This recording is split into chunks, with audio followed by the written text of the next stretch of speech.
আল্লাহু আকবার। নবী ডাক দিয়ে বলে তুমি কি পারবা? বলে হ্যাঁ আমি পারবো। এবার আল্লাহ নবী বলে সাহাবী তাহলে তোমার আমি এই মহিলার সাথে বিবাহ করাইয়া দেব। তোমার কি মোহরানা আছে? বলে না আমার তেমন কিছু নাই।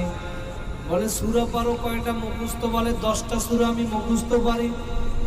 বলে এই 10টা সূরা তুমি এই মহিলাকে শিখাবা, তোমার এইটাই হইল মোহরানা। বলেন সুবহানাল্লাহ। আল্লাহ নবী বিবাহ কত সহজ করছে আর আমরা কঠিন বানাই, ঠিক কিনা? মেয়ের বাবা বলে কাবিল লাগবে 10 লাখ 5 লাখ। ওর নিয়ত খারাপ, চিন্তা করছে যদি 5 লাখ 10 লাখ হয় তাহলেও আমার মাইয়েরা ছাড়তে পারবে না, সামনে টাকা দেওয়া লাগবে।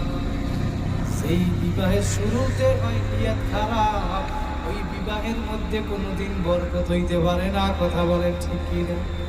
কথাটা মনে আসতো বইলা দিলাম, কথা বলেননি ঠিক নেই এরকম।